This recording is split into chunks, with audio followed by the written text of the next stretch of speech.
बिस्मिल्लाहिर्रहमानिर्रहीम। खातिन हज़रात, मैं हूं अख्तर अब्बास और आप सबको मेरा सलाम पहुँचे। ज़िंदगी जैसी दिलचस्प है, वसी है, मुतनव्वो है। मुतनव्वो कहते हैं जिसके अंदर बहुत तनव्वो होता है, बहुत वैरायटी होती है। ऐसी मज़े मज़े की सूरत सामने आती है, मज़े के सवाल सामने आते हैं। कहीं आपकी सादगी होती है और कहीं पुरकारी होती है। आप देखते हैं सायरा बेग के सवाल में सादगी है जो पुरकारी है। पूछती हैं, सर अगर कोई रिश्ता देखने आए तो क्या किया जाए? क्या चाय पिलानी चाहिए, चाय सर्व करनी चाहिए?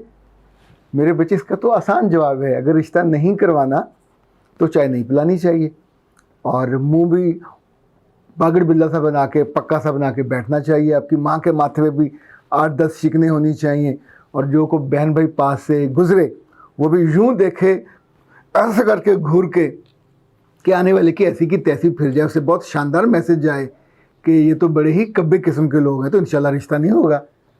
पर इफ़ यू आर विलिंग कि आपका रिश्ता हो जाए और आपको लोगों के बार बार के विज़िट से जान छूट जाए, तो मेरे बच्चे फिर ये सवाल तो बनता भी नहीं है। घर में तो कोई वैसे मेहमान आ जाए तो हम उसको चाय का पूछते हैं, खाने का वक्त हो तो सब माकूल घर वाले खाने के वक्त में चाय नहीं पिलाते। खाने वक्त में जो भी घर में हो, क्योंकि अल्लाह के रसूल की यही रवायत है और यही उनकी तालीम है कि अगर कोई अचानक मेहमान आ जाए तो जो घर में दाल साग होता है वो सर्व कर दिया जाए। अगर कोई मेहमान तय करके आता है तो फिर तो एहतमाम किया जाता है, और वो चाहे रिश्ते के लिए आए चाहे आपसे मिलने के लिए आए। अब जो ख़ातून या फैमिली इतनी दूर से चल के पहले से बता के आ रही है, तो क्या आपकी शक्ल देखने आ रही है? इनफैक्ट वो आपका मैनरिज्म देखने आ रहे हैं। वो आपके घर के लोगों का तर्ज़ फ़िक्र क्या है, तर्ज़ अमल क्या है और इंटरेक्ट कैसे करते हैं, आपकी रवायत क्या है। पहली मुलाकात में यही चीज़ें तो वो देखने आ रहे होते हैं और आप उनको उनका क्या बेहतरीन जवाब दोगे कि सोचते हो कि चाय सर्व करे। ये एक पाव दूध बचा के वैसे कितने साल चलेगा?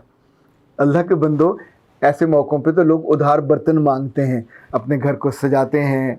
एक पूरी मार्केटिंग होती है ये, इसलिए कि बार बार लोगों का आना ये अच्छा नहीं होता। एक आए दो आए वही आपको पसंद कर लें तो इंसान की बड़े तसल्ली से, सुकून से, इज़्ज़त के साथ रुखसती हो जाती है। लड़के वालों को ये प्रॉब्लम नहीं होता, ये प्रॉब्लम लड़की वालों को होता है कि उनको ब्याह कर जाना होता है, उनको पसंद किया जाना होता है।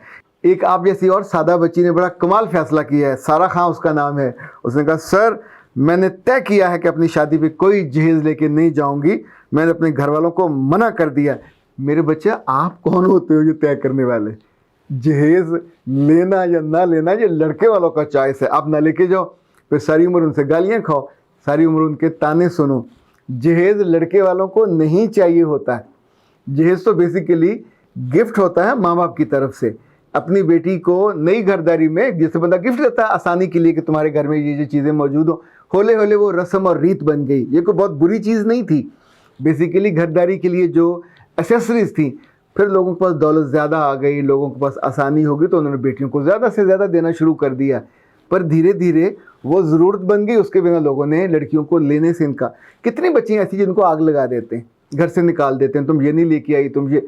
बड़े बड़े नेक घराने, बड़े बड़े अच्छे घराने, बड़े बड़े सुलझे हुए घराने दिल में कहीं पे खार खाते हैं, उस बच्ची को कहते हैं। तो मेरे बच्चे, बी रियलिस्टिक। ये आपने तय नहीं करना कि आप जहेज़ लेके जाओगे या नहीं जाओगे। खाली हाथ जाओगे 4 कपड़ों के साथ तो वहाँ आपके साथ क्या सलूक होगा ये आप तसव्वुर भी नहीं कर सकते। हाँ, वो अगर वो कहें, अभी भी बहुत अच्छे लोग हैं, वो जो कह देंगे कि चलें ठीक है, एक कमरे का सामान डाल दें, यानी पूरे घर में वी हैव इनफ, तो आप उस कमरे का बेड डाल दें, उस कमरे का जो फर्नीचर है, कारपेट है वगैरह वगैरह, जो उसकी एसेसरीज होती हैं, वो आप 1 लाख में बनेगी, 10 लाख में, वो आप अपनी औकात के मुताबिक या अपनी आमदनी के मुताबिक डालते हैं।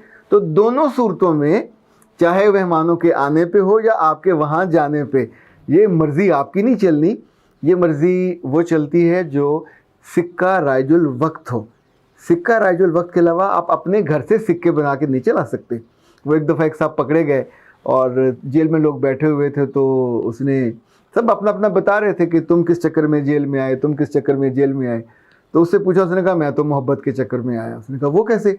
उसने कहा मैं जाली नोट बनाता था। हुआ ये कि कायदे आज़म के नोट निकल रहे थे तो अचानक मुझे अपना बेटा याद आया, मेरी आंखों में आंसू आ गए, मुझे इतनी मोहब्बत हुई, मैंने अपने कागज़ों में से निकाला, छुपा के रखा हुआ था बेटे का फ़ोटो, और वो मैंने वहाँ लगाया और नोट पे बेटे का फ़ोटो छाप दिया। ज़ाहिर जाली था, वो पकड़ा गया, तो मैं तो मोहब्बत के चक्कर में पकड़ा गया। मेरे बच्चों, ये जो एक्स्ट्रा मोहब्बत है अपने आप से या अपने ख्यालात से, हमेशा बंदा पकड़ा जाता है, फिर तंग होता है। तो ये जितनी बच्चियां जो पूछती हैं या जिनके घर वाले पूछते हैं, सड़ी हुई माएँ उनकी बेटियों की शादियां नहीं होती, सड़ी हुई बहनें या सड़े हुए भाई, रिश्ता एक आए या 10 आए, जितनी दफ़ा भी आएंगे, आपको हर दफ़ा बहुत खुश दिली के साथ खर्च करना है, ना ताना देना है और ना उस माई को या जो रिश्ता दिखाने वाली उसको कुछ कहना है कि तुम हर दफ़ा लेके आ जाती हो।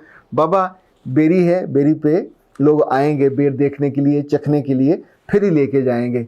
इस वाले मामले में जितने आपके अंदर सॉफ्टनेस होगी, जितनी आमादगी होगी, एक बात और याद रखें, बेटी जब आपने दिखानी हो तो बेटी आया करे, चाहे वो चाय लेके आए, खाना लेके आए, थोड़ी उनके साथ बैठें, मूव करें। ये जो बाद में गिले होते हैं ना, इसकी आवाज़ भारी थी, बोलती नहीं है, इसका जिस्म भारी था, यानी ऐसे ऐसे एतराज़ात वो किए जाते हैं कि हमें इन्होंने चक्कर दिया। बच्ची आके बैठी है तो एक इनफेक्ट आते जाते इंसान देख ले, बात कर ले। अभी लोगों को लड़कियों की उम्रों के बारे में बहुत शक होने लग गया, तो बहुत आसानी है, आपने कौन सी चीज़ छुपानी है। अगर आप बहुत बुज़ुर्ग नहीं हो तो अपना आइडेंटिटी कार्ड और आपकी सनद है वो भी शेयर कर सकते हैं विदाउट एनी हेजिटेशन। जब बंदा खुद गिल्टी ना हो, खुद हमारी तरफ मिसिंग ना हो, तो ये काम कर लेना चाहिए। अच्छा जी, परिवेश ने पूछा है कि सर आपने हमारे सोसाइटी की सासें देखी नहीं है। जी बिल्कुल नहीं देखी, मैं तो मरीख से आया हूँ, मैंने नेपच्यून और प्लूटो में सारी ज़िंदगी गुजारी है और मेरे पास तो सासों की कभी कंप्लेंट ही नहीं आई। ये सासें नौकरानी बनाने के बावजूद खुश नहीं होती, बल्कि जलील करने का कोई मौका हाथ से जाने नहीं देते। मेरे बच्चे, ये जो लफ्ज़ अपने लिए इस्तेमाल करते हो, इनफैक्ट आप अपने लिए वो मुकाम तय कर देते हो, ना किया करो। अगर खुदा ना खास्ता, मतलब क्या वो काम ही कहती है ना, सफाई का कहेगी, कुछ चीज़ें आपको एक्स्ट्रा कहेगी। काम करने से कभी कोई लड़का दफ्तर में नहीं मरता, कभी कोई लड़की घर में नहीं मरती।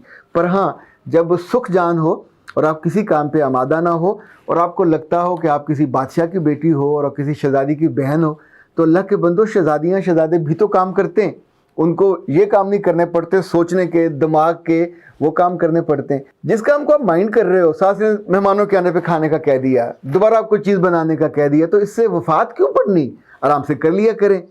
ज़िंदगी आपकी है, इज़्ज़त का म्यार आप तय किया करो। ये जो उंगली है ये आपकी तरफ आए तो कसूर आपका है। आप पूछें वो कैसे?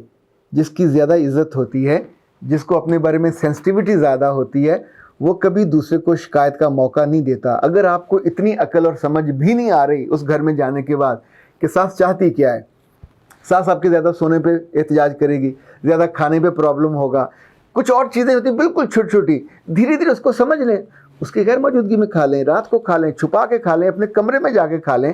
आपने उसके सामने खाते हुए ज़रूर उस गरीब को तकलीफ़ पहुंचानी है। बूढ़ी औरतों को दिल छोटे होते हैं, दिमाग भी छोटे होते हैं, फिर खुद उनके साथ ज़िंदगी में बहुत सारी ऐसी चीज़ें हुई होती हैं। अब उनका घर सौखा हो जाता है, रिस्क ज़्यादा होता है, घर बड़ा होता है, गाड़ियाँ बड़ी होती हैं, दिल बड़ा नहीं होता। तो आप उन छोटे दिल वाली औरतों के साथ रहना सीखो, उनको पढ़ो और थोड़ा अपने जो ज़र्फ़ है उसको बढ़ा ले, ज़िंदगी आपकी आसान हो जाएगी। वरना फिर आप अपने बारे में यही लफ्ज़ इस्तेमाल करोगे। ये लफ्ज़ तो कभी ख्वाब में भी इस्तेमाल नहीं करना चाहिए, इसलिए कि जो बंदा सोचता है वो हो जाता है। अख्तर अब्बास को इजाज़त दीजिए। अस्सलाम वालेकुम।